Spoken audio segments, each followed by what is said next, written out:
रिक्षा चालक संपावर. कोल्हापुरात आज रिक्षा टॅक्सी बंद. वाहनावरील पासिंग विलंब शुल्क आकारणी रद्द करण्याच्या मागणीसाठी कोल्हापूर रिक्षा टॅक्सी वाहनधारक समितीतर्फे करण्यात आलेल्या बंदला सोमवारी मध्यरात्रीपासून प्रारंभ झाला. मध्यवर्ती बस स्थानक परिसरात रिक्षा बंद ठेवून निदर्शनं करण्यात आली. यामध्ये जिल्ह्यातील जवळपास 16,000 रिक्षा सहभागी झाल्या आहेत. आज दुपारी मध्यवर्ती बस स्थानकावर आदेशाची होळी पेटवून शासनाच्या विरोधात घोषणा देत निदर्शनं करण्यात आली.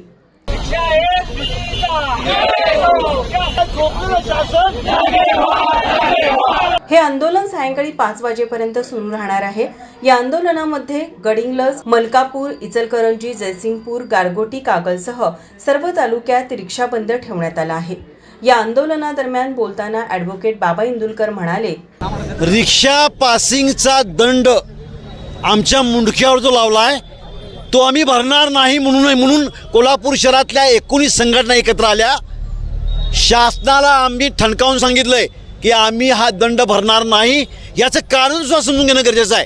कोल्हापुरामध्ये लायसन्सच्या प्रामाणिकपणे सर्व टॅक्स इन्शुरन्स भरलेल्या एक 8-9 हजार रिक्षा आहेत आणि या पोलीस आणि RTOच्या मदतीनं कोल्हापुरामध्ये 6-7 हजार रिक्षा ह्या बेकायदेशीर आहेत, ज्यांना टॅक्स नाही, इन्शुरन्स नाही, कागदपत्र नाहीत आणि यांच्यामुळं आमचा धंदा संपलाय.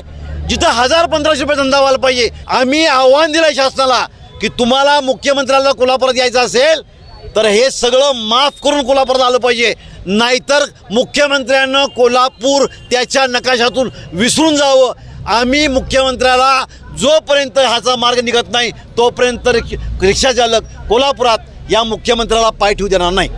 यावेळी RK पवार, बाबा पार्टे, विजय देवणे, सतीश कांबळे, राजू जाधव, राजू यादव आदी रिक्षा संघटनेचे पदाधिकारी, रिक्षा चालक मोठ्या संख्येनं उपस्थित होते.